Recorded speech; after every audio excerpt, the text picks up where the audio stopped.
All right, we welcome you all to another episode of the Cosmic Matrix podcast. Today with your hosts, Bernhard and Laura Matsu. And the topic today is a big one. We're diving into the warrior archetype, divine grace, and the Plutonian process in light of what is happening in the world and regarding COVID, the coronavirus, and everything else, tying it into the bigger process, also an evolution of consciousness. But before we go into various topics relating to it all, we just wanted to share with you guys or update you how we have been doing.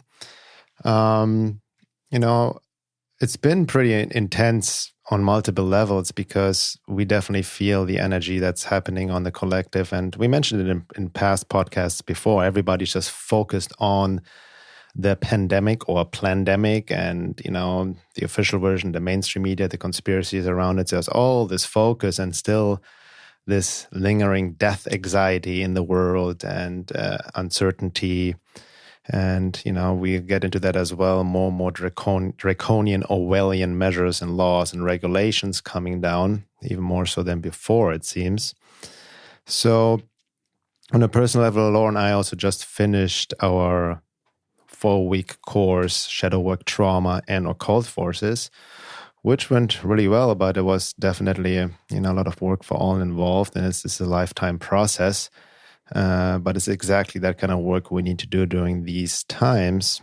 And personally speaking, what I notice, I definitely need more sleep lately, and more self-care, more also even social media, internet detox, staying away from the information overload. And it can be tricky, and we want to touch upon this as well, the fine line between staying aware, separating truth from lies, and there's so much happening, developing new information coming out, and it's hard to keep up, and it's even almost basically impossible to know exactly what is going on, even on discernment mental level, to separate truth from lies, because there's so much happening on a multidimensional level. So it's important also to disengage. So staying informed, you don't want to take the new age pill and just disregard what's going on, because what's happening is affecting all of us, if you're aware of it or not. But at the same time, don't get too much sucked into that information overload and, even the doom gloom scenario and whatnot. So it's a fine line between being aware and also making practical action and standing up in this day and age, which we'll get into regarding the warrior archetype, which we need to embody in this day and age, but also not becoming, too reactive and falling into panic, fear, paranoia, or all of that. So, so that's kind of what's been happening for us. Do you want to add anything? Yeah, I definitely noticed for myself, just getting really exhausted a lot. Although I've recently kind of been able to fix that in a way by taking natural medicines for serotonin and dopamine, because the stress was really, we're under a lot of stress just because of circumstances which just changed, but it's not just collectively, it's individually. I also have on my own astrology chart, this Pluto transit was squaring my sun, and Saturn is now squaring my sun. So I have my own individual journey going on and process. So it's definitely been, it's been challenging, but it's also, I feel because we have each other, it makes it so much easier, obviously. And also I have so many tools, for being able to help take care of myself, that at this point, and which we're going to get into, I feel personally I'm pretty anti-fragile, I guess you could say. Any challenge, I also have a lot of Pluto transits, or Pluto aspects natally.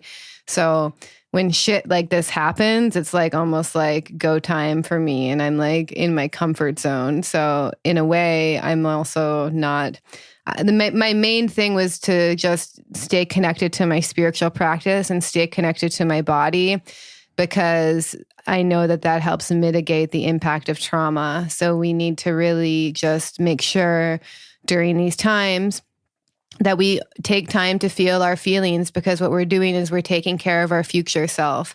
So if we, as much as some coping mechanisms might work temporarily every now and then, what we're doing is we're kind of like waiting until late, like we're kind of just buying ourselves a bit more time. But what's really happening is all of the stress that we're experiencing right now, if we're not in body, that's still getting stored in our body. So we can either start processing it now in the moment when it's coming up, or we can wait months from now when it gets to be too much, and the anxiety and the depression will go through the roof. But yeah, there's ways that you can also help yourself. I think it's just really important to like look at aspects of holistic health and in our daily life, and look at, like, for me, like if I'm in a good place, I can totally read the news for like an hour a day, and just to keep updated, because it's also fascinating to me. I'm like, holy shit, like all this stuff is going down. It's like a spy mystery, and like so much crazy stuff is happening. And I mean, we're in a particular position because we're in California, and California is Democrat run, which have interestingly turned into like Democrats are always calling people like Nazis and stuff, as an insult, but they're the real like authoritarian, tyrannical governors, the people in the Democrat states. So we're in a particular position here. But I also like to focus on the positive things. Like we went to the beach yesterday and no one was wearing masks. There was groups of people together, so there is such a thing as also focusing on things that aren't actually happening in your reality. You know what I mean? I get that, yeah. Like, so if we're like, oh, like everyone's living in fear and policing each other, yeah, that's totally happening, but for the most part, like you and I haven't like encountered any issues with people just freaking out at us for breaking social distancing rules or whatever. So, except on Facebook, maybe. Yeah, on Facebook. That's one thing as well, is like, for me personally, like I'm so focused on like the work that I meant here to do, and my boundaries have just become a little bit sharper than before. And now, especially now, I posted something on my Facebook as well about how to disagree with people, because if people decide that they have a different opinion than me, that's totally fine. But if they decide to passive aggressively comment or attack me or pull straw man arguments or whatever, then I'm sorry, I just don't have time to deal with that. I just don't. It's just my own boundary around that. So it's helped me strengthen my boundaries even more. So and at this point, it's like warrior mode. It's like, if you have people so we're kind of trying to create like a bit of a team here, in a sense, like you want people around you who are your allies and who are going to support you. And if you have people who are always trying to stab you in the back and take you down and attack you do you really want those people around you? Like, and exactly. And then, we haven't, I have experienced some of what you mentioned though, when I went out, not necessarily people yelling at me, but dirty looks, that kind of obvious looks when you don't wear a mask or anything like that.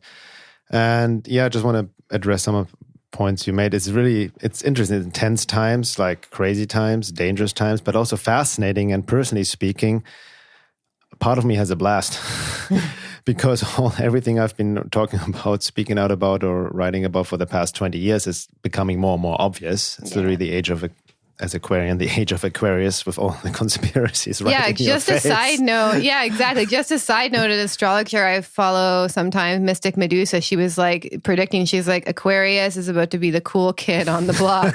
And I had no idea what that really meant, So, but, like you mentioned, it's interesting because in California, actually in LA County, right outside LA, in Topanga Canyon, as maybe some listeners, followers know, that's where we live.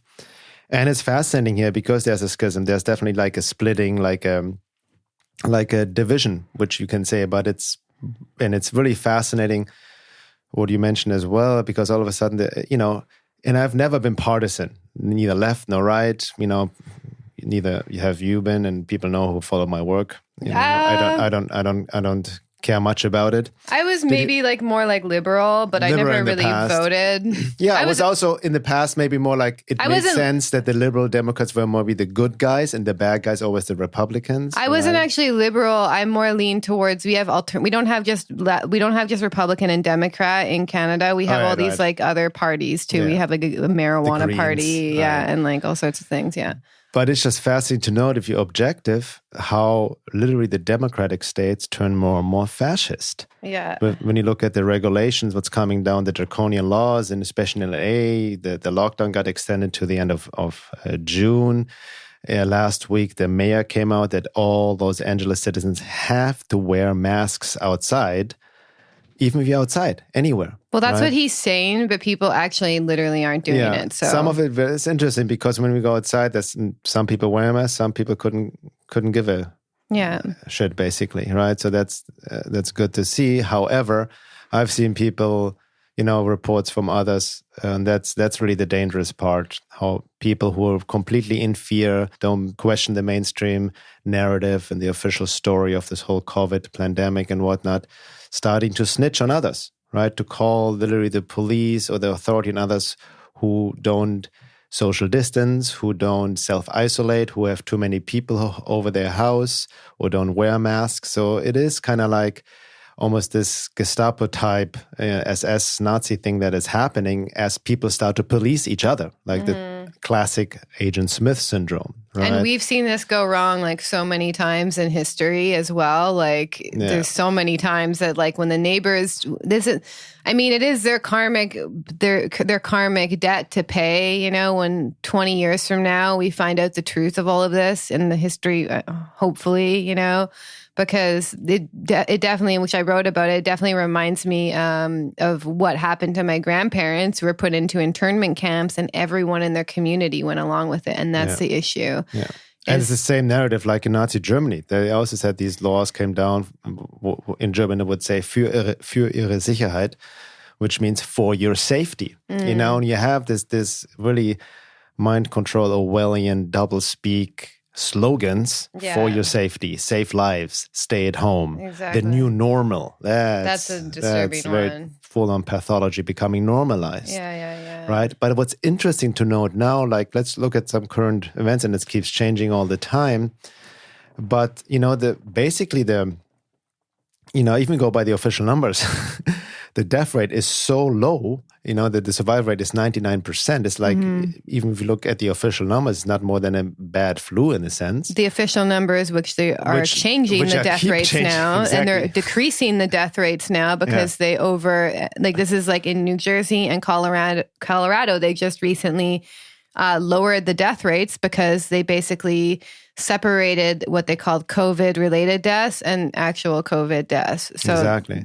I feel that's actually because of significant pushback as well. So what's happening, but at the same time, there are more and more draconian laws and regulations happening, although it seems the worst is already over. So what is really going on? And it's becoming clear, if you can really stay objective, that it's never been about your health and there's a political agenda behind it. Yeah. And it really ties, interestingly, which we want to go into deeper, especially in the second hour, it ties also into the upcoming election. And there's something about, Democrats versus Republicans, the red versus the blue, almost like the red pill and the blue pill. Yeah, it's true. It really ties into that. It's fascinating. Again, not to become partisan and whatnot, but you cannot ignore the fact that the Democrats are really engaged. Even California here, trying to turn it into this Chinese technocratic surveillance state with this draconian bill HR 6666. It's not you can look it up. That's exactly the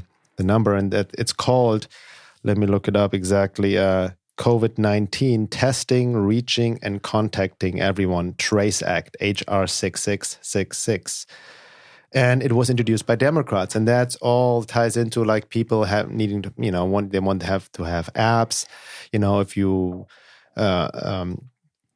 get tested and positive, then you're being traced and tracked. You have to self-isolate, and they're offering jobs now of contact tracers, literally like at the SS, so to speak, to observe others, to watch others, to to make sure that anybody who is tested quote unquote positive, which, by the way, we mentioned that before. You can read it on my articles. The tests are next to useless. They're false positives. They are not reliable whatsoever. To really like put on this more overt control, the surveillance, which we've seen in China already happening. We watched some of the videos of what's happening in China. We always thought even just a month, 2 months ago, this will never happen here, and it's starting to happen here. Yeah. Right? You just showed me the update. I wanted to look that up. On Apple, on iPhones, they have a new update. Yeah. Right. I have not updated. I hope I get forced to update it. So the update basically is going to allow, number one, this is what it says, basically allow facial recognition. Well, I can just read it. Yeah.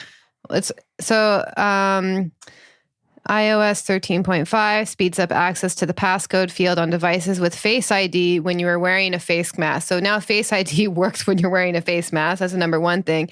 But this is the main thing, is introduces the exposure notification API to support COVID-19 contact tracing apps from public health authorities.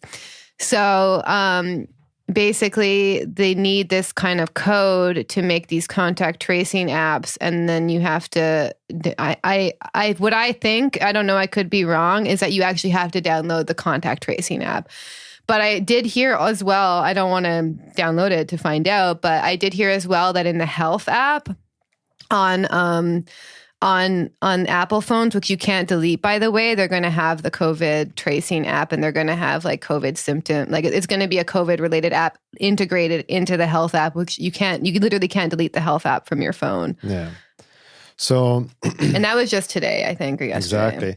So again, it's also fascinating that clearly even looking objectively, the leftist media, mainstream media, New York Times and all of those, CNN, including all the billionaire Silicon social media outlets, Facebook, Twitter, and YouTube and whatnot. Instagram, all of that, all in support of this draconian Orwellian world, supporting the World Health Organization, Bill Gates, CDC, even YouTube, the CEO coming out literally that anything that goes against the WHO guidelines and CDC guidelines regarding COVID on YouTube, any videos not contradicting that or just not going aligned with these regulations will be deleted. And it's been happening. The censorship has been crazy, right? And then we heard about, I'm sure everybody heard about that film Plandemic with this Dr. Judy Mirovich. I forgot her name.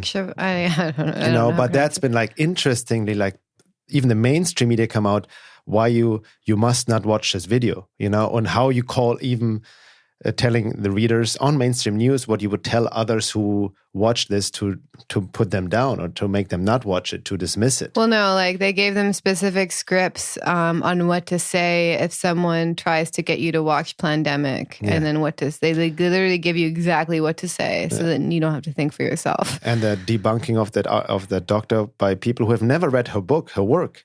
Yeah. Right, that's it's fascinating. Actually, on the positive note, I checked out on Amazon.com her book. I forgot the title of Dr. Judy. Is on number one in the Amazon bestseller list right now, and raving reviews and all of that. But again, what comes down, it doesn't even matter what is true or not true in this film. It's about censorship. It's like anybody. Freedom of speech should be able to say and publish whatever they want to do and say, even if it's not quote unquote truth. It doesn't matter. It's freedom of speech. And that's being censored, and there's an agenda behind it. Right? So there's that's that aspect, and ties into even people are afraid of, mandatory vaccinations, microchipping people, the whole Bill Gates agenda and whatnot. So people are becoming more aware. There's something happening to the fact that all these media outlets have to resort to such an intense of censorship and speaking out. It means, that we're doing something right here. That there's that it's a threat to their agenda, that they have to go that way. So there's an active resistance on the positive part. Yeah. But we see the split because many people in the mainstream still go along with the official story, don't question anything, and even doctors are being censored now who don't go along with the same party line. And then fascinating, I remember you posted that, I haven't seen it, but on CNN apparently there were panel discussion with Greta Thunberg, out of all people, about the COVID, brought her on the table with some other experts, but not doctors, and other valid CDC officials who were health organization officials were on this quote-unquote expert panel discussion about COVID, right? But legit doctors who had concerns about the official story, the numbers and the testing and all of that were censored. Yeah. Let alone being invited to a panel discussion like that, right? So yeah, and then there's what was the legal action that's being taken against President Trump said recently he's actually gonna do something about the left controlling all social media recently as well. There's actually like a lawsuit, I read it actually on Business Insider somewhere. There's a lawsuit pending against Google. He's started. So, at Google, and another thing, the research engine is next to useless at this point. It filters and censors everything. Here it is. Sorry, the Justice Department is drafting a Google antitrust lawsuit. Mm-hmm. So that's interesting. So there is something. So there's, people always say we need to watch out not to divide and conquer, and let us not divide, but there's a division happening. And we also need to watch out not fall into the false trap of neutrality, like a spiritual bypass. Like, know what I mean? Because also, people don't understand that you can actually be in a state of non-dual awareness and unattachment and also make choices. You can literally be in a I know this is going to sound like a paradox to people, but you could literally be in a state of non-dual awareness and you could go and vote for Donald Trump. It has nothing to do with your choices. Attachment to it. Yeah, it's just your attachment, and it has to do with your own emotional body. And a lot of people, it's so seductive to take a spiritual bypass when things get hard. There's two ways of looking at it. You could be and this is the two ways I see people looking at it is wow, all of the work that I've done, the inner work, the spiritual work, has been building up to this. And now is the time to use all of the skills I had to speak up and to resist these forces, right? So that's one way. Or I'd be no, it's all good. They just check out of reality, which is also a trauma response, which we're seeing collectively. I think we mentioned in the previous podcast, it's a collective trauma installment program. And most people are suffering. They don't know they are suffering. Yeah. Because the first response to a trauma is checking out, disassociating, coping mechanisms, all of that. What's happening now, especially children, I want to touch upon that a bit later, will affect them for years and decades to come, and will affect everyone. Oh, not even just the children, but it could alter the gene, it's epigenetics, the trauma gets passed down for multiple generations. It's like war trauma at this point. Yeah, it's totally like that. Yeah. Exactly.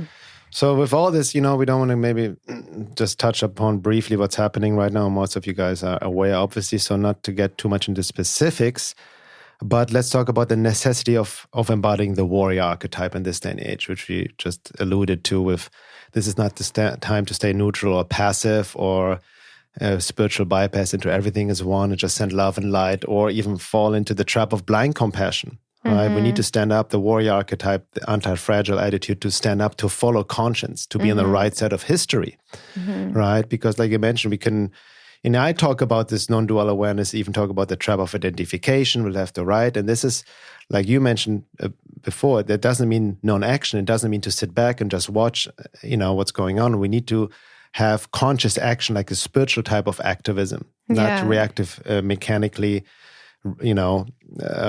based on your own whatever projections and triggers, but based on conscience in alignment with the divine, so to speak. And I just wrote an article and based called on embodying the archetype, the warrior archetype in service of the divine. And based on love and courage and faith, there's a way that you can resist these draconian laws with love and faith and courage, and there's a way that you can do it out to be fuck you guys, you know what I mean, without that ties into anger, and not hate infused anger, but more using the power of righteous anger, which has its place, as long as you don't get stuck there. That's the key thing, is because I think that it's also when you bring in this idea of righteous anger, people just want to be like, okay, I feel justified in my anger. I feel justified to hate them, So it's a fine line. But anger itself is a transitionary emotion. And anger, there's this quote I heard the other day from Tara Brach, who I don't agree with everything she says, but I agree with some things. Anger is part of the energy that moves us to freedom. So it's an energy that moves us to freedom. But she also made a point that anger is initiatory, but it's not transformative in itself. Meaning if you stay in your anger, that's actually going to keep you stagnant. That's going to keep you, it's going to make you less happy. It's going to make you feel less connected. You're going to decrease your own power. So it's meant to mobilize you. But if you get stuck there, then you get stuck in like your own poison, basically. So it's an impulse force to guide you towards action. Yeah, exactly. Right. We need to move past it. Otherwise it turns into a prison. Right. Which also ties into, like you mentioned, like with love and faith, but love also not mistaken as meek love. There can be quote unquote tough love, not to justify abuse as tough love, but the misapplication of compassion, because we see, for example, and, I've been pretty vocal on Facebook, and sometimes my righteous anger comes through and I get, I can be fiery at times. And then people point out like, well, especially if we talk about people who just go along with the official story and they say, they support the whole draconian lockdown, the mandatory mask wearing, social distancing, and then they attack and shame others. It's important to understand that they're acting out of fear, right? It's their own trauma response. They're deeply, infected by the Wetiko fear contagion, right? And also severe brainwashing, mind control of social cultural conditioning over decades. They don't know anything else, so they really don't know what they're doing, So you have that's where compassion comes in, because they just don't know any better. Yeah. However, you cannot reach everyone with just this love, this niceness, compassion, right? So there's a place for what Ken Wilber called fiery compassion, right? In the sense of like, you need to also, in the warrior archetype, make your boundaries clear, speak up, call a spade a spade. You cannot reach, a lot of people from the occult perspective who, just go along with the mainstream media, also like easily from a cult perspective become portals for these forces to work through. And you cannot fight the predator with niceness. You need to have strong boundaries, speak your truth, be authentic, right? Coming from a place of conscience. And like you mentioned, even using anger in a sense to activate without letting it get poisoned by hate, right? Where you just strike other people down and just project your own unresolved stuff onto them.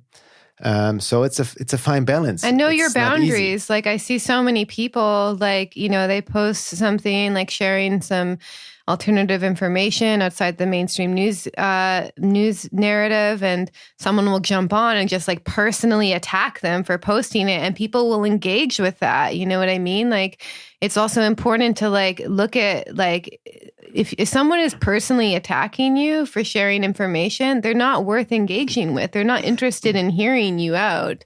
Exactly. So on a basic level, know your logical fallacies. Yeah. And also, like, we have to just accept this isn't that everyone has a different level of being, right? And no matter how much truth you download on a certain person, they may not have the soul capacity to wake up to it. Because if they did, so many things would have to, you could literally cause you can almost cause like a Kundalini experience to someone by making them wake up to everything that's being exposed right now. You know what I mean? Like it would be too much too fast, which is also not good for them. That's trauma. So exactly. So everyone has a different level of being, and this is not to be used as a superiority thing, by the way, because it could easily be used as that. But just look at where people are at, and like just also, claiming sovereignty for me, whatever. I believe that we're all interdependent, but I know for myself, I get to make choices. Like, and this is also what we're going to touch on with these Plutonian aspects is like, we get to make choices right now, right? And so these choices are evolutionary choices, and they will literally affect generations to come. So the choices that we make right now are going to have an impact. And so that's what we need to stand up for is like, let all the naysayers and all the people who want to hate on you, let them fall by the wayside, have your boundaries around it. But if you stay aligned with actually the greater mission that's happening here, like then all these people or whatever, you'd be like, all right, just, let them fall away, let them eliminate themselves from my field, basically. Exactly, because as you mentioned in the previous podcast, there's so many things happen on a multidimensional level the mind cannot possibly grasp. So you can look at it on the 3D level with the corruption, the conspiracies, and conspiracy facts at this point, not theories anymore. Or from a spiritual evolutionary perspective and what's happening on a collective level, from the level of the divine and all of that. So, but what I wanted to hint at, what you said or comment on what you just said with regards to trying to convince others, everybody needs to quote unquote, wake up on their own terms. You cannot force information on it. You cannot force people to wake up, especially now with what's happening now. It becomes very clear that you cannot reach people by logic and facts alone. Yeah. Because they are like cognitive dissonance. The cognitive dissonance is so strong, the frontal cortex doesn't even work anymore. They're in a reptilian brain, right? It's unconscious. And like you rightly mentioned, if people would just admit to one little thing, it would open up a can of worms, because then they would have to question not only what you just shared with them, but everything else they believed in. And then putting the mirror on themselves about their own lives, their goals, their dreams, their family, their own personal lives. And that's a huge can of worms. Exactly. Like even if you share, for instance, like a video from a not major mainstream news outlet, and they saw it and they're like, whoa, this actually seems like it could have some truth in it, but it goes against everything that they've already decided to believe in, that could be like a crack, and those cracks are what actually start to open things up. Exactly. So before moving on, I want to also just mention the quote by Ken Wilber about compassion. Real compassion kicks butt and takes names, and it is not pleasant on certain days. If you're not ready for this fire, then find a new age sweetness and light, soft-speaking, perpetually smiling teacher, and learn to relabel your ego with spiritual sounding terms. But stay away from those that practice real compassion, because they will fry your ass, my friend. Ken Wilber. Then also Chogyam Trungpa Rinpoche about compassion. He says, when we talk about compassion, we talk in terms of being kind. But compassion is not so much of being kind. It is being creative enough to wake a person up. So we need to watch out of compassion, not equating with just niceness. And what he's saying too, as well, this creativity to wake a person up, he's kind of alluding to this concept called skillful means. So say if you see someone in... Like, it's not being so much, being direct is great for some people, but sometimes you also have to be very strategic as well when dealing with people. And even though you can see everything kind of going on with them, that may not be, telling them directly may not be the best way to reach them. You may need to tell them in a story. You may need to, you have to kind of get the lay of the land of their psyche and be like, okay, how can I approach this person? What would work? And that's kind of being skillful as well. And it's not just being like, 9/11 was an inside job and I can't believe you believe all this stuff, And it's not easy at times. I'm not taking myself out of the equation. It ties also into the concept of strategic enclosure. The strategy and external consideration. Who's that person? What are their belief system? Yeah. And are they interested in truth? Are they interested in seeing outside of that already established belief system? Or do they just want... Like, there's people who also will like bait you as well and try and get you into a conversation with them just so that they can argue with you and waste your time. And 99% of the people who respond from an emotional place are not looking for their view to be changed. They just want to show you how they're right. So in order to have a reasonable, fair conversation with someone, you have to be able to hold their perspective and your perspective and then see where maybe you guys can agree. But most people are not interested in that. They're just interested in being right. Oh, especially that's hard, if not impossible, to do it on social media. It's not face-to-face and all of that. Yeah. And it also ties into, universal law of free will. You cannot give if it's not asked for. It's an infringement of free will, because what do we know? Again, the bigger picture comes in. the soul lesson of another person, the collective lesson. There's so much happening, again, on multiple dimensional levels, and it becomes very paradoxical. I said before, what's happening right now couldn't be any other way. It needs to happen. Yeah, no one likes being given without being asked for. Like if you're like, if I go to the grocery store and some guy's like trying to do shadow work with me, you know what I mean? Like there's like the right time, the right place. And like, I think that triggers anyone is when you offer people mirrors when they didn't even ask you for exactly. one. But that ironically, that's exactly what the government, the draconian government's regulations, especially I have to say again, coming from the Democrat side, is doing on the people. They're imposing, infringing on our freedom, right? And it's unconstitutional. You know, it's so weird. Even politics, like on a federal level and state level, and that even Democrat governors are being sued for violating the Constitution and all of that. Yeah. So it is about now, again, going back to the warrior archetype, you know, it is embodying to standing up for what's right, meaning following your conscience, right? And you can only follow your conscience. Easier said than done. Most people are maybe not even connected to conscience. Yeah. Because it's layered with armor and layers of just conditioning, wounding, trauma, and all of that. They don't even know what's true, what's right and wrong. Yeah, and also in order to deal with your conscience, you have to often deal with toxic shame and guilt. So if you always are carrying toxic shame and guilt, if anyone gives you feedback or a mirror, it's going to tag on this belief that like, oh, I'm not good enough, and you're not going to be open to anything. So you need to be able to deal with your toxic guilt before you can access like healthy guilt, you know? Yeah. Because healthy guilt is completely related to conscience. It's like, you know, if I say something short with you and it was totally uncalled for, you know, if I've experienced healthy guilt, that's what's going to compel me to be like, hey, I'm sorry for saying that, you know? But we first need to have a healthy relationship with guilt to begin with. And most of us are living with an undercurrent of like guilt and shame. So that needs to be addressed first. At least that's just my own experience as well. It's like I couldn't take any feedback because I carry this underlying belief that I'm a bad, terrible person. So this is also where our self-work comes in. Yeah. And on that note as well, I want to, address again the warrior archetype and need for spiritual activism standing up and not falling into there's a lot of distortions around spirituality, even distortion of Eastern spirituality, pop spiritual, New Age stuff that you just need to sit back and just focus on the positive. No, don't engage, stay neutral and all of that. But it's a gross distortion, actually. In my last podcast with Neelish, when we dove deep into Sri Aurobindo's work, we talked about in the second hour, even Sri Aurobindo mentioned this distortion of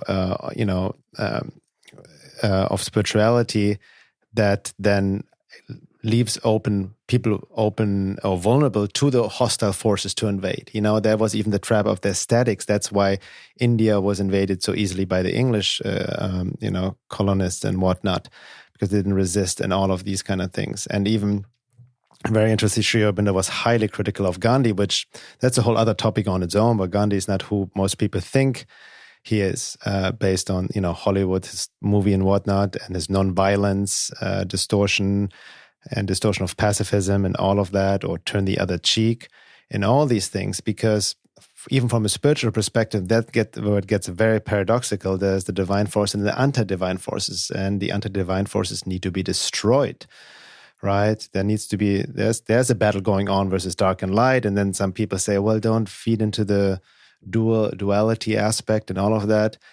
And ironically, there's some truth to it, but it becomes paradoxical because ultimately everything is one and divine. But they are the anti-divine forces who revolt against the light.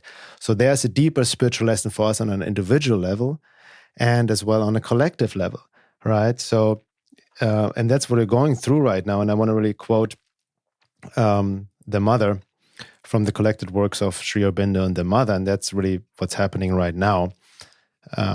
There's always a spiritual test before being able to attain the next stage of power. Each time you have to make progress, you have to undergo an examination. When divine manifestations take place, they have also to pass through great difficulties and sufferings as a result of oppositions of dark and anti-divine forces which had a hold upon earth since the creation. These dark powers always oppose the new lights because they do not want to give up their grip on the earth, and sometimes their hostility even takes the form of war on earth. But in spite of all obvious obstructions, the divine will succeeds at last. And that's really what it's happening right now, despite all the darkness, the crackdown, the new socialist new world order, and what's all possibly leading to.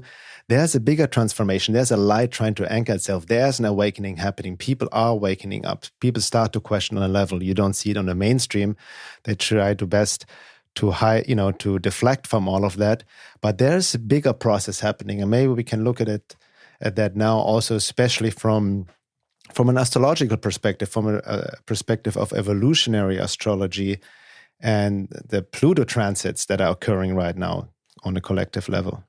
But actually, let's get into this second hour, because that's a huge topic, which also ties into the current political climate in the US and the Pluto return of the US. So let's go back to with regard to the warrior archetype, the importance of embodying the warrior attitudes, right? And the concept of being anti-fragile. And then again, I think, we may have touched upon this in the previous podcast, but it's a really important concept in this day and age. And it's based on a book by Nassim Taleb called Anti-Fragile. He also wrote about black swan events, which are like events that basically come out of quote unquote nowhere and change the impact of society forever. Like even Google was a black swan, Although Nassim Taleb, I think we talked about this in another podcast, he actually doesn't think that this was a black swan event because it could have been prevented and it could have been predicted. But so basically what he says, so there's fragile, there's robust, which is also considered resilient, and then there's anti-fragile. And here's a quote he has about that. Some things benefit from shocks. They thrive and grow when exposed to volatility, randomness, disorder, and stressors, and love adventure, risk, and uncertainty. Yet, in spite of the ubiquity of the phenomenon, there is no word for the exact opposite of fragile. Let us call it anti-fragile. Anti-fragility is beyond resilience or robustness. The resilient resists shocks and stays the same. The anti-fragile gets better. So basically, the fragile is kind of like the left. You're not allowed to say certain things. They get really triggered, and it's like you have to be very offended is a huge thing, and fragile people don't usually do well with like my sense of humor because it can be like pretty like dark and kind of like just making jokes about things you're like not supposed to make jokes about, and spirituality is supposed to be serious all the time. So he makes this analogy, fragile is just something that just like breaks really easily, breaks down, So a lot of businesses right now were actually operating and they're pretty fragile. That's why they weren't able to survive. And so what he talks about is robust or resilient are people who are able to handle shocks. He equates it to being like the phoenix. So the phoenix burns, it dissolves completely, and then it rises from the ashes and gets reborn. And the anti-fragile is more like the mythical creature of the Hydra. And the Hydra, if you cut off one of its head, it grows back two more. So we can use these kind of crazy times to become even smarter and better and stronger and more spiritually resilient than ever before. And this is also something that's directly related to Pluto. Like Plutonian people are very anti-fragile because they've been through some shit, So I know for myself, like I have some pretty intense Pluto aspects to my chart. Like I've learned through going through these Pluto aspects that if I don't take the clue, then it's going to get even harder and harsher. So you have to learn when given the opportunity and be ahead of the game and being able to adjust, adapt, and use even the worst possible circumstance that could happen to you in your life to become more spiritually and emotionally and even physically and, strong, basically. Yeah. It ties basically in the saying, what doesn't kill you makes you stronger. Yeah. Right? Because you can easily, like, we mentioned before, you have to speak out against the government's draconian laws and fight, but also careful not to get into the victim state. Yes, there's a lot of injustice being done, but there's opportunity within that. And I remember Robert Kawasaki mentioned that we watched an interview with him on the Brian Rose's London Reel. Yeah. That it's the age of the victim is over. Yeah. We need to watch out, not fall into victim mode as well, right? The victim blame mode and all of that. And it's paradoxical, but see what how can I rise out of this? How can I make myself better? Not even personality development, but the spiritual aspect, the emotional aspect, also professional aspect, because on a bigger collective level, what Robert Kiyosaki also mentioned, it's the end of the industrial age, right? And the dawn of the new age, the age of Aquarius, information age. So, there's a bigger process at work here that has its purpose, right? So it looks like a lot of destruction, and the old needs to be destroyed for the new to emerge. It's this death rebirth process we are in. And, anti-fragile people will rise to the new occasion, so to speak, and see it also seeing it as an opportunity. Not just monetary wise or whatever, or business wise, but also from a new emotional level of consciousness, right, to embody and to carry through. And many of us, like you mentioned, we have done the work we've been involved, speaking out about or written about our own inner personal process, and many of you can relate to that, who had that splinter in the mind as Neo, right? Being aware of the matrix, who have done our self-work, who have done already deep work. We are maybe not that affected, traumatized by many regular people who are literally, like you just mentioned, in shock. But sometimes it's, again, some sort of a paradox. A shock is necessary for evolution to occur. Gurdjieff talked about the necessity for shocks to snap you out of sleep, out of unconscious. And Pluto will give you shocks in many circumstances, especially the more unconscious you live your life, it will shock you. Yeah. And it can be more traumatizing if you're not able to just feel the feelings, the emotion, what needs to come up. That's what trauma gets installed, right? If you just try to avoid it, what needs to be broken down in the rebirth process. Yeah. And, I just know for my own, ancestry, I guess you could say, my grandmother, she was, I think she was definitely a Capricorn, but she had a pretty crazy life, but she got put in an internment camp with 6 kids. And then my grandfather was an alcoholic who beat her and then left. And then he died one day, and she had to raise 8 kids on $50 a month. But she was anti-fragile. And, and she was anti-fragile in the sense that she didn't check out, she used these circumstances to basically become unfuckable with, not in a tyrannical way, but just no little upset could throw her off. She wouldn't, she were my age today, getting triggered by a Facebook comment and would be so beyond her, and that's what anti-fragile is. And since we are in a war, we have to also learn how to be warriors as well. And not there's this I think you and I can even fall in this trap sometimes. We're always wanting just, we got to process this. And we're triggered. Let's go deep within. Yeah, it's really important to explore your feelings and process them in a mature and healthy way. But sometimes you just have to say, no, no, I don't want to be friends with that person. No, I don't want this person on my Facebook. These are the decisions you have to make, because you're in a war. And if you have these weak points in your field, then you gotta protect yourself, Yeah. That's a very important point, because, being a warrior doesn't mean it's getting into this distorted, tough, masculine type manliness. It does have something to do with it, though. On some level, but what I'm saying is not denying your emotions. It's not black and white. Yeah. But what you just alluded to is very important. Processing one, but not. There's a necessity for big sensitivity and vulnerability, but that can also easily fall into oversensitivity. Yeah. You know what I mean? And overly letting you affect everything that you cannot move you and freeze, and especially, just emotionally, all over the place.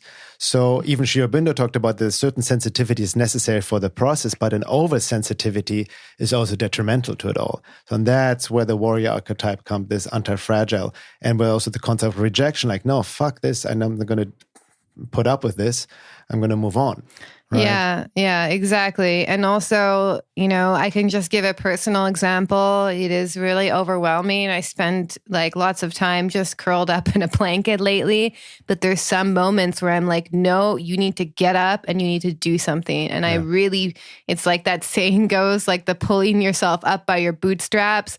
That's going to be an element of this. It's not just be like, oh, just be compassionate and gentle on yourself. That's one aspect of it for sure, but not falling into like this stagnant, dormant state as well, and being like, no, I'm going to get up and I'm going to do things that I know need to be done, and no excuses for me anymore. Because I noticed too, like as someone, like one of my biggest like Plutonian experiences was like being addicted to like really severely damaging drugs, and psychiatric ones all as well, which take forever to get out of your system. And there was a point when I quit everything and I had to rebuild myself, like mind, body, and spirit. And I was super strict with my diet. I was working 5 days a week, and I was doing an hour of yoga, an hour of swimming, and an hour of running like 5 days a week. And that's how hard I was, like literally in a boot camp, and then I self-implemented, by the way, too. No one was telling me to do this. I was like, this is how hard I have to go. And so this is also this warrior archetype is also knowing when it's time to be like, this is time to get disciplined. Like, you're making excuses with your spiritual practice, how much is that? It just because you're avoiding the inevitable, So it's a fine line of like, being gentle on yourself and compassionate, but then also sometimes compassion looks a different way than how we think it looks. And sometimes it means like pulling yourself out of your slumber and being like, no, you're going to do this, whether you like it or not. You know what I mean? Exactly. So that's you hit the nail on the head. And it's a fine line, and everybody is different in the context and the situation. We all talk about self-compassion, like you mentioned, self-love, but not using that as a spiritual bypass. Yeah. Right? It's also embodying, in this day and age, we talk about the divine feminine, all fine and good, but the divine masculine, that's the warrior archetype. Yeah. Right? To stand up for yourself, for your family, to counteract the draconian regulations, what's happening right now, to resist, to speak up, to stand up, resist the anti-divine forces. Yeah, and that's one part of it too, the outer element, but the also inner element is being like completely honest with where you're at and what's going on in your life, like some people, I know for myself, like pretty much everyone probably has like a karmic issue that they keep trying to avoid facing. They just kind of like, just leave it to the side, and then with Pluto transits, they're going to throw them right into your face sometimes. So the thing is sometimes we actually need to like take stock of our lives. Like, have you been battling with an addiction for the past 5 years? Have you been going over the same toxic relationships? Like, you need this kind of like warrior energy to get you out of those things. Like, that's literally like, no more. What's behind this? I'm going to figure it out, and I'm going to work on it until it's done. And this is the kind of active energy we need right now as well, because so much is changing. I'm sure a few people have lost their jobs, like it's go time as well. And also there's a lot of businesses that are but Nassim Taleb, I don't know if I'm saying that right. He says is that the anti-fragile businesses are actually what do best in these like kind of war times, because they can't like during these crazy times, like he calls them wartime, is that people who are anti-fragile, like they're kind of like the grounded beacons in the midst like of wartime leaders. That's wartime. what we need, Yeah, he calls about wartime leaders and peacetime leaders, which is another concept. But yeah, so we need to be able to like pull ourselves up and really be honest with our lives and take a clear look at ourselves. And like, like if we're struggling physically and our health is not doing so good, we need to be honest with ourselves, and this is also not this like love and light, like, everything's perfect, everything's fine. No, we need to also be like, if you're $10,000 in debt, you need to be honest with yourself. Like, there's some things that you need to be like, this is taking responsibility. Taking responsibility, exactly. And sometimes the compassion thing, we should be compassionate with ourselves and make sure that we're doing it. But taking this kind of stand and really being able to be honest with ourselves is a really big act of compassion, I feel. Yeah.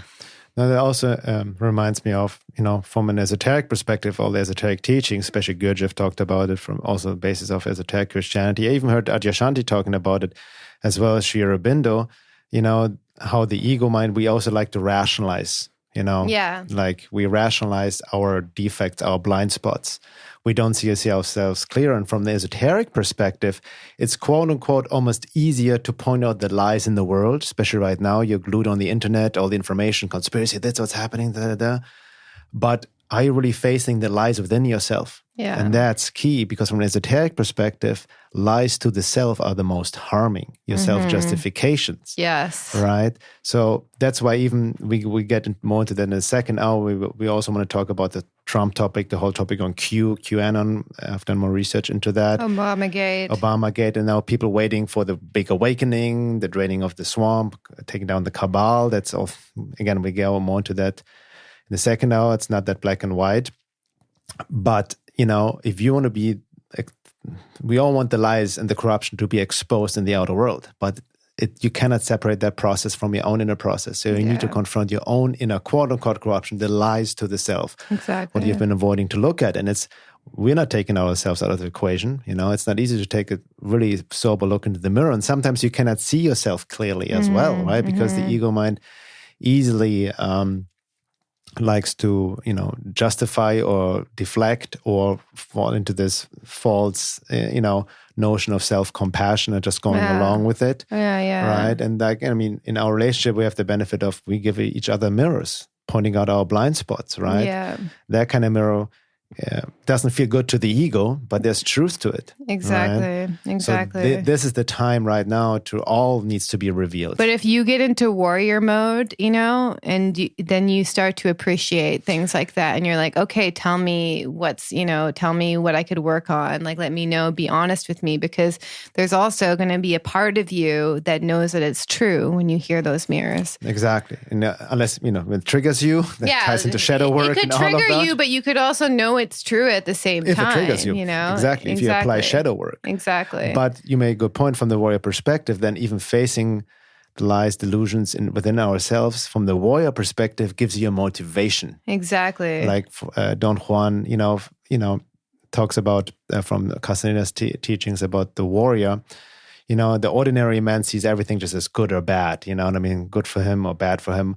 While a warrior truly just sees everything just as a challenge, and challenges are neither good or bad. They're just challenges to help, to grow, to embody the divine more and more, to never forget the aim of the complete self-realization in this adventure of consciousness that we're in right now. Yeah, and I think we're also just going to touch a little bit on this concept of divine grace and divine intervention as well. Yeah. So, you touched on how this is a spiritual test collectively. And so what I posted about on Facebook, I feel that there's basically a spiritual awakening happening in America, as cliche as it sounds, but it's not going to look how we think it look. And what I actually see happening is the resurgence of true Christianity. And there's this true Christ consciousness that's anchoring itself into the United States. And these are going to be people who actually have like an ethical and moral compass, who are being guided to quote unquote drain the swamp from that place, So what we see happening, even astrologically, you see it happening, that there's like literally a divine intervention happening into the US. And this is also, once again, like uniting spirit and matter. So we kind of have gone way too far down this left brain world where it's all about science and the mind and, growth at all costs. And now we have like people like even quote unquote like social justice warriors who say they're speaking for justice. They have no moral or ethical standpoint. It's just virtue signaling. So we need to basically kind of also collectively, at least in the Americas, is like bring true spirituality back here. And obviously a huge part of the land is indigenous. So this also is earth-based spirituality. It kind of has to be that, but this is also, America is generally like a Christian a Christian country, you know? So you're going to start seeing divine intervention in the form of true Christ consciousness. I think that's what's happening. And this is more, and this is what's waking up, because a lot of people throughout Christianity, I mean, I'm not a Christian, by the way, but a lot of people throughout Christianity with the bathwater because of all the corruption in the Catholic Church and whatnot. But like, throwing out whole religions with the bathwater is extremely dangerous. You know, what religion offers people is a set of values, and a set of values grounded in spirituality, which we're missing now these days. That's why you can develop these completely unethical forms of technology. Even this contact tracing thing, like this is devoid of doesn't have any moral thing in it. Like they're literally they say they're going to take kids away from their family if they're tested positive for coronavirus, because they have no value system behind it. So we need to start uniting spirit and matter again. And what I see happening, the kind of divine intervention happening to the US, is going to be the resurgence of true Christians again. Yeah. And that also what you mentioned of these draconian laws and this tracing, contracting, and whatnot. This is the manifestation of the hostile forces, devoid of the divine aspect, so to speak, the spiritual self, right? Yeah. Just a side note on that, just in case people don't know, they literally are advertising for jobs for people to work at camps where children who have been taken away from their families because someone in the household tested positive for COVID, and they're going to take children away and put them in camps away from their family because someone tested positive for coronavirus. Yeah. And also, by the way, you know, that sounds all fine and good to some people, but the tests are what actually aren't working. So you can test positive for coronavirus and be asymptomatic, or you can test a false positive, like that African governor who basically got like a papaya to test positive. So this is really dangerous stuff. And this is also like the closest thing that it actually reminds me of is like literally when Canada and the US put people into internment camps, but at least they put the whole family together. In this case, they're going to be literally taking children away from their families. Yeah. So this is what I'm just saying. I'm just pointing out to this as an example, is because if you had someone who had a value around families having to stay together, you know, they wouldn't do these kinds of things. And so we need to actually, this is also a Taurus lesson, by the way, which I feel is also a huge influence now. But we have to if we're going to make new laws and new legislation, it has to be behind deeper spiritual values. And that's one thing America has been missing for a long time. And that's going to be exposed because everything that's not in line with the divine descent that's happening, even from spiritual, from Sri Aurobindo's perspective, integral yoga, the supramental consciousness that's anchoring itself, anything will be revealed, right? Everything, there's what the mother said, the divine will succeed eventually. So it's a question how long it will take, and if we have to go through another cycle if we don't wake up, but nothing can stop what's coming. So with all what you just said, we're at the end of the first hour, and we want to definitely get in way more depth into the second hour, particularly the spiritual awakening of also the Pluto return of the US. Yeah. So in the second hour, we're really going to talk about, I'm going to go deeper about how the Pluto evolution affects our lives. So really kind of give people examples on like how that could play out, and also talk about Trump is also a Uranian, meaning he has Uranus conjunct his sun. He's a trickster, and going a little bit about his natal chart as well. We're going to talk about the whole QAnon thing. Can I say something with that? Because I just want to mention for the listeners who have, because I have to say I've done a lot of research into the QAnon thing and Q drops ever since I had Tom Montag on the show. If you haven't listened to that episode, it's been already like maybe 2 months ago. I highly recommend to listen to it, especially the second hour. Tom's research into Q. And back then I was very skeptical, right, for various issues. But my view has changed after I've done my own research and into the raw data. And I have to say a lot of my first judgment was based on assumptions and my own bias. But there's more to it than I actually thought, right?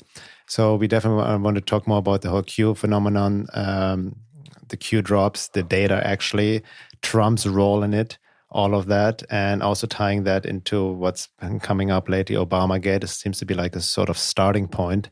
And even like what you looked even a bit into Obama's astrology, it's very fascinating to bring that into the discussion as well. Yeah. And but we tied into the whole bigger process of the evolution of consciousness. So stay tuned to the second hour. Again, if you're not a member already, please go to veilofreality.com and sign up to the membership for the second hour. And this will also give you access to the membership forum where we have already been discussing these topics in depth. See you guys on the other side.